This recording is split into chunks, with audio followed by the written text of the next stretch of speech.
1 year ago, the entire world went through a massive shock that sent economic markets plummeting. The S&P 500 lost 26% in one of the worst drawdowns in financial history. But here we are more than 1 year later, and on paper, we have essentially fully recovered and blossomed from this 2020 low. Unemployment rates are getting closer and closer to normal, bankruptcies are falling to record lows, and the stock market is at all-time highs. On the surface, this seems very good, but dig underneath and you'll uncover the biggest and most terrifying financial experiment in history, which could result in a new golden age, or it could potentially bring us to a chilling, dark age that we have never experienced before. During the 7th century in China, the Song dynasty created the world's first paper currency. These early bills were promissory notes or banknotes, which made it easier for people to buy and sell things on the move. You see, if you were a trader, you no longer had to carry heavy coins or other materials to do business. Instead, you could use these notes that represent a certain amount of gold, silver, or silk that you could exchange. This is history's first example of paper money. It didn't take long for governments to figure out that they could actually print more money than there were materials to back up. It's not like everyone was going to trade in their notes for gold all at once. Now the dynasty could use this extra printed money to finance things like infrastructure and the military. What those early Chinese leaders didn't know is that they were experimenting with one of the world's most revolutionary ideas, one that would change the path of history forever. This brilliant idea worked perfectly until about the 10th century. At about this time, a rising threat to Central Asia began panicking various governments in the region. A guy named Genghis Khan had recently united the Mongolian tribes and was looking to begin spreading his empire to the south. It didn't take long for the world's largest military campaign to claim China, setting up a new Mongolian Chinese government. To fund the ever-expanding empire, leaders at this time decided to just print the money needed. They figured that since they held a monopoly on all currency, they could do whatever they wanted with no repercussions. This was the world's first example of a true fiat currency, one not backed by commodities such as gold. After hundreds of years of use, the dynasty got a little greedy and started printing more and more notes without retiring old ones. They were funding large wars in the region and ignoring debt that had begun to pile up, resulting in history's first inflation panic. In the early 1300s, the currency was devalued by over 80% in just 1 year, and very soon a period of hyperinflation led to the entire region becoming impoverished and weakened. The experiment was over, and so too were the golden years. Printing money to pay for your problems sounds too good to be true, and this instance proved what is an eventuality for similar cases throughout world history. In 1370, the entire empire collapsed, a failure rooted in inflation. So this brings us to modern-day America. I'm sure you've heard by now the excessive money printing occurring by governments around the world. There are efforts to prop up economies that are facing a crisis due to the pandemic. The numbers we are seeing today are record-breaking. The reasons why central banks are doing this are very similar to those reasons back in 1300. There was a massive event that caused central banks to spend way more money than they should, pushing themselves into larger and larger pits of debt. So far, however, the strategy has worked. On paper, our economies today have enjoyed a healthy recovery, at least on paper, but with 40% of the world's money supply added in the last 13 months alone, we really haven't seen the effects of such an action.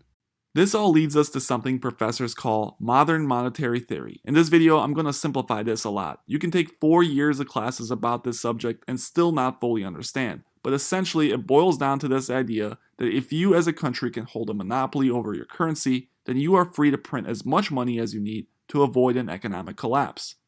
If you as a central bank can strategically print the right amount at the right time, you can help alleviate the pains of a crisis by injecting a supply of currency during bad times. Put simply, such governments don't rely on taxes or borrowing for spending since they can print as much as they need and are the monopoly users of the currency. Since their budgets aren't like regular households, their policies are not shaped by fears of rising national debt. Modern monetary theory challenges conventional beliefs about the way the government interacts with the economy, the nature of money, the use of taxes, and the significance of budget deficits. These beliefs, critics say, are a hangover from the gold standard era and are no longer accurate, useful, or necessary. Critics of such a system have every right to be concerned. Why do we as citizens pay significant taxes and beg for huge government programs like universal healthcare if we can just easily print these debts into existence?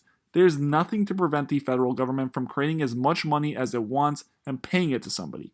We have all witnessed this in the last 13 months. But history tells a different story that usually ends in two scenarios. One of which is that the money supply does indeed get highly controlled by the world's central banks, and economies around the world adapt to this new economic model. This actually has worked a few times. People love to reference Japan as one of the good examples, usually called Japanification. These countries have mountains of debt due to money printing, but yet never went through a true economic collapse. The other outcome, however, is that this experiment fails and the house of cards comes crashing down in a way we have not seen in centuries. World currencies become essentially worthless. So what is the big question? Earlier in the video, I described how 40% of all money was printed in the last 13 months.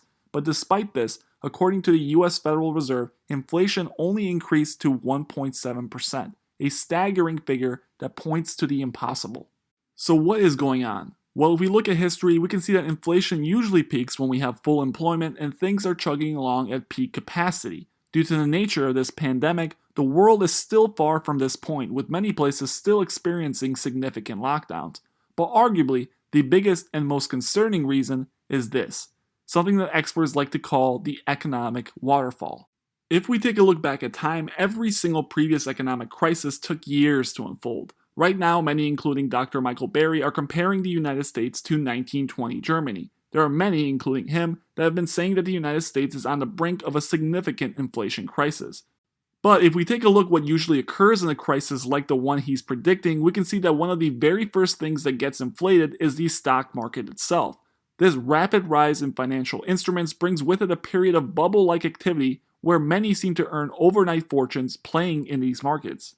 But the period following this is met with significant civil unrest, an increase in crime, poverty, and finally, war. Germany in the 1920s is history's most recent poster child of such an event.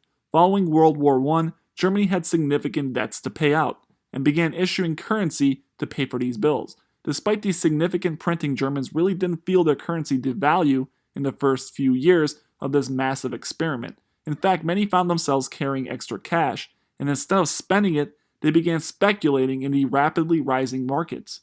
A year later, we saw the German mark start to go through some significant inflation, but the mark still remained relatively stable and did not suffer a complete collapse. It was not until 1922 where things really took a turn for the worst, and the German market went through the unthinkable scenario of hyperinflation, suffering a complete currency and economic collapse. Now let's zoom out for a minute. It took Germany nearly 5 years of excessive money printing before things really took a turn for the worst.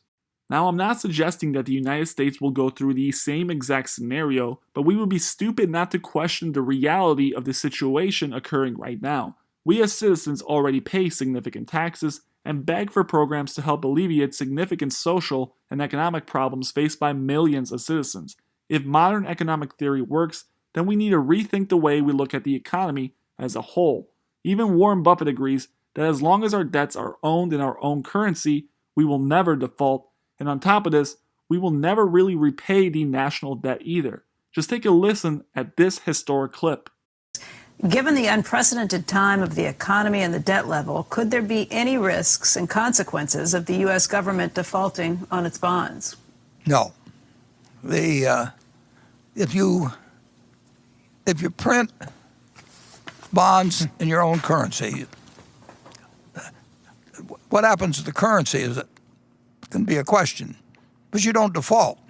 And the United States has been smart enough, and people have trusted us enough to issue its debt in its own currency. And Argentina is now having a problem because the debt isn't in their own currency, and lots of countries have had that problem, and lots of countries will have that problem in the future. It is very painful to owe money in somebody else's currency, but if I could issue a currency, Buffett bucks, and I had a printing press, and I could borrow money, and in that, I would never default. So what you end up getting in terms of purchasing power can be in doubt. But in terms of the U.S. government, when Standard & Poor's downgraded the United States government, I think it was Standard & Poor's some years back, that to me did not make sense. I mean, in the end, how you can regard any corporation as stronger than a person who can print the money to pay you, I just don't understand. In my opinion, no one really understands what the limit to money printing is, and if done correctly, it's very possible we have a scenario like Japan, which has not faced a significant economic crisis due to their central banking policy. On the other hand, if we draw from history, we can see that time and time again, naive government leaders buying into this infinite money theory get more and more greedy, and as a result, currencies get destroyed, economies get wiped out, and entire empires fall due to this line of thinking. Let me know where you think the United States is headed in the comments below, and make sure you hit that subscribe and like button if you enjoyed.